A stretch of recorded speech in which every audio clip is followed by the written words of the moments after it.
Hai,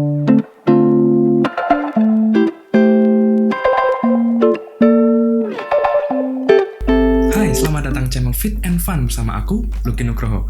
Dan di video kali ini kita akan melanjutkan pembahasan kita untuk bagaimana cara kita tracking kalori makanan minuman yang akan kita konsumsi ke dalam aplikasi MyFitnessPal.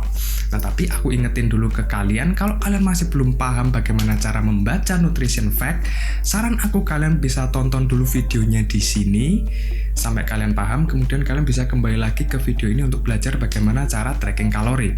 Karena untuk tracking kalori ini kalian harus paham dulu tentang kalori, kemudian makronutrien, kemudian number of serving, dan juga serving size. Ini semua bakal erat kaitannya ketika kita melakukan tracking kalori. So, gak usah lama-lama, langsung aja kita ke tutorialnya. Oke, jadi di sini sudah ada 5 skenario makanan yang akan kita coba untuk tracking kalorinya. Yang pertama yaitu pre-portion food, yaitu makanan kemasan yang sudah ada informasi gizinya dan tinggal kita makan. Yang kedua adalah non-pre-portion food, yaitu makanan kemasan yang juga sudah ada informasi gizinya tapi perlu kita takar terlebih dahulu. Yang ketiga adalah makanan yang sudah kita kenal tapi belum ada informasi gizinya. Yang keempat adalah makanan yang berasal dari restoran yang bisa dibilang terkenal, yang mungkin kita bisa cukup mudah untuk mendapatkan informasi gizinya. Dan yang terakhir, yang kelima adalah makanan yang berasal dari restoran yang bisa dibilang belum cukup terkenal, atau mungkin street food, atau mungkin orang tua kalian sendiri yang bikin, atau pacar kalian. Nah, tentunya di sini akan cukup sulit untuk mendapatkan informasi gizinya. Oke, tanpa lama-lama langsung kita coba tracking dari skenario yang pertama. Untuk skenario pertama, di sini ada Belvita. Kalian perlu untuk memperhatikan label informasi gizinya. Di sini yang kalian perhatikan adalah takaran saji dan jumlah sajiannya, kemudian energi totalnya dan juga makronutriennya. Di sini takaran sajinya adalah 4 keping untuk satu sajian. Kalau kalian makan 4, kalian akan mendapatkan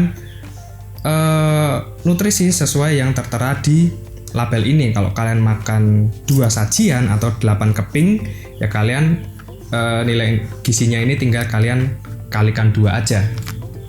Oke, nah cara untuk tracking kalorinya itu gampang, ada 2 cara.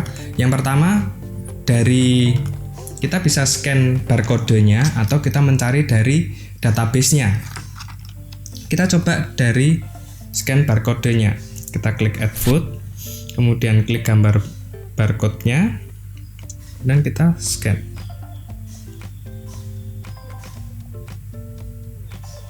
Oke, kemudian di aplikasi MyFitnessPal akan muncul informasi gizi, tinggal kita cocokkan dengan yang ada di label ini. Kita cek total kalorinya, kemudian lemaknya, total protein, total karbohidrat. Kalau semuanya sudah sama, tinggal kita klik centang. Nah, cara yang kedua adalah kita bisa mencari dari database. Kita search food, honey and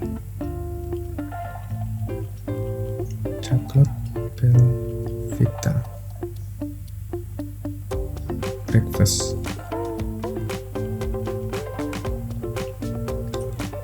Search dan kita cari yang kalorinya sama. Oke, di sini ada. Tinggal kita cocokkan dengan yang ada di label juga. Kalau sudah cocok, tinggal kita klik centang. Oke. Nah, caranya gampang banget. Dan untuk skenario 1 ini adalah cara yang paling gampang dan juga paling akurat karena semua informasi sudah kita dapetin dan juga kita tinggal makan aja dan tinggal masukin ke dalam MyFitnessPal. Cara yang selanjutnya, skenario yang kedua adalah non pre-portion food. Di sini aku menggunakan hover mode. Oke. Nah, caranya mirip dengan skenario 1. Kita perhatikan terlebih dahulu informasi gizi. Nah, di sini tinggal kita mau menakar seberapa.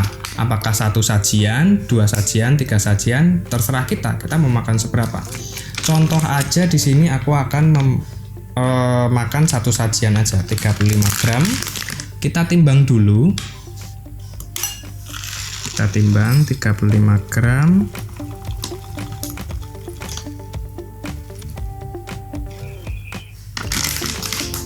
Oke, di sini kalau kita sudah timbang 35 gram, tinggal kita input ke dalam aplikasi MyFitnessPal. Caranya sama seperti di skenario 1. Kita bisa cari dari barcode atau kita cari dari database MyFitnessPal. Nah, cuma yang perlu kalian perhatikan bahwa 35 gram itu adalah 35 gram oat mentah, bukan oat yang sudah dimasak ya. Pokoknya label informasi gizi ini menunjukkan apa yang ada di dalamnya. Ini berlaku untuk beras, untuk daging. Selama ada label informasinya itu menunjukkan apa yang ada di dalam kemasannya. Oke, bukan yang sudah dimasak. Dan selanjutnya yang ketiga adalah tempe.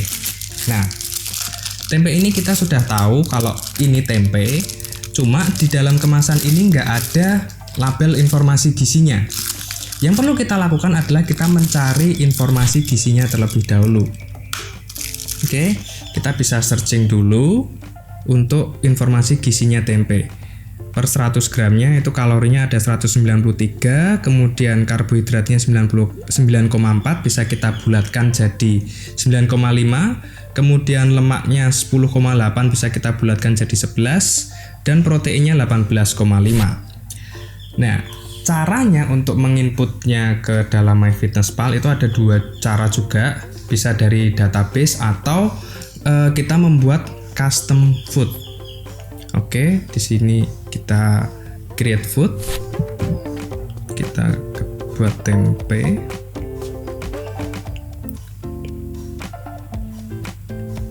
kemudian serving size-nya 100 gram, kontainernya 1. Next. Oke, kalorinya kita isikan 193, karbohidratnya 9,5, proteinnya 18,5, fatnya 11. Oke. Nah, kita sudah bikin food. Nah, tinggal yang kita lakukan adalah kita mau membuat seberapa, apakah 1 bungkus atau setengah bungkus atau mungkin 100 gram aja. Nah, kita timbang terlebih dahulu. Misalnya aku mau membuat 100 gram. Nah, aku mau membuat 1 bungkus ini. Kita timbang dulu. Di sini beratnya 434. Nah, karena di sini serving size-nya 100 gram, number of serving-nya aku bikin 4,3. Kemudian klik centang. Nah, ini cara untuk tracking kalori makanan yang kita belum tahu label informasi gizinya, tapi kita tahu ini makanan apa. Nah, cara yang kedua adalah kita cari dari database. Kita klik add food, kemudian kita search tempe. Nah, di sini akan muncul banyak banget. Tinggal kita cari database yang sesuai dari yang sudah kita dapetin, kita cross check. Oke.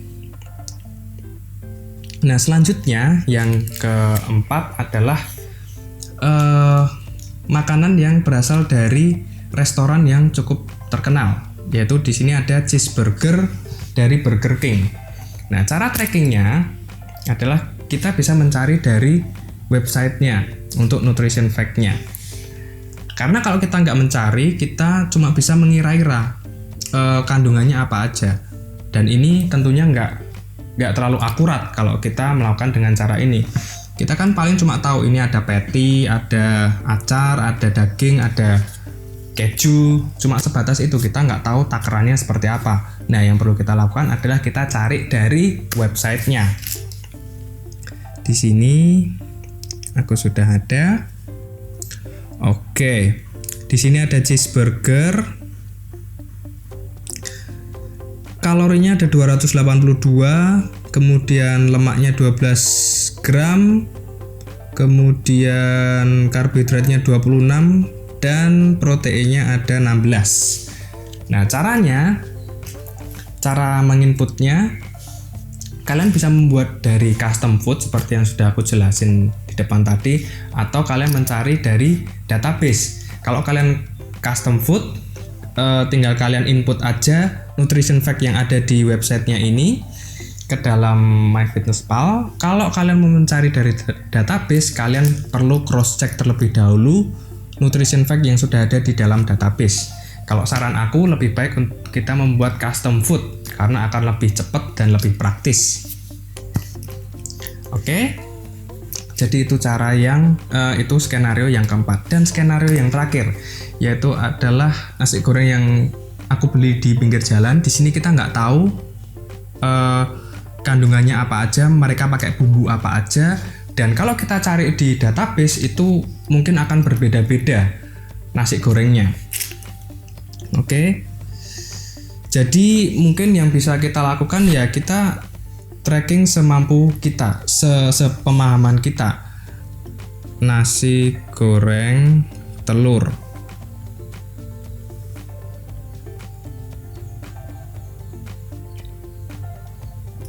Oke, di sini nasi goreng telur aja ada banyak banget.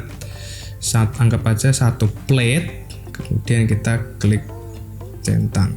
Memang untuk makanan yang berasal dari luar ini memang cukup sulit untuk kita kontrol dan kita track, terutama untuk skenario yang kelima ini. Makanya kenapa kalau kalian lagi menjalani suatu program diet itu akan lebih baik kalau kalian memasak sendiri. Jadi kalian tahu makanan apa aja yang masuk ke dalam tubuh kalian. Nah, tapi kalau mungkin kalian terpaksa untuk harus membeli makanan yang dari luar dan kebetulan juga kalian nggak bisa mendapatkan informasi gizinya, ya mau nggak mau kalian coba cari dari database aja.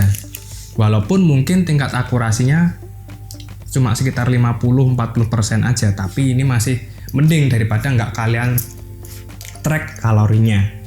Oke, satu hal lagi, kalau misalnya kalian mau masak, katakanlah kalian mau membuat nasi goreng sendiri di rumah, karena di database ini ada banyak banget nasi goreng dan belum tentu sesuai dengan yang kalian masak.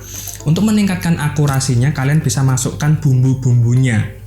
Minyak gorengnya berapa, nasinya berapa gram, telurnya berapa butir, ayamnya berapa gram, kemudian garamnya seberapa, itu kalian input satu persatu.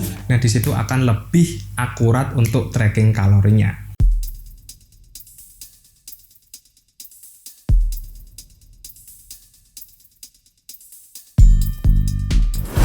Oke, jadi itu adalah bagaimana cara kita melakukan tracking kalori dengan 5 skenario makanan yang mungkin biasa kita temui ketika kita makan. Dan kalau mungkin kalian masih ada pertanyaan, silahkan tulis aja di kolom komentar, atau mungkin kalian bisa DM ke IG aku di @fnf.lukinugroho. Dan kalau kalian suka dengan video ini, silahkan kalian klik like dan juga share ke sosial media kalian. Buat yang belum subscribe, jangan lupa subscribe dulu, biar kalian nggak ketinggalan setiap kali ada upload video baru di channel ini. So, Luki Nugroho undur diri, see you on the next video, never stop, and keep forward.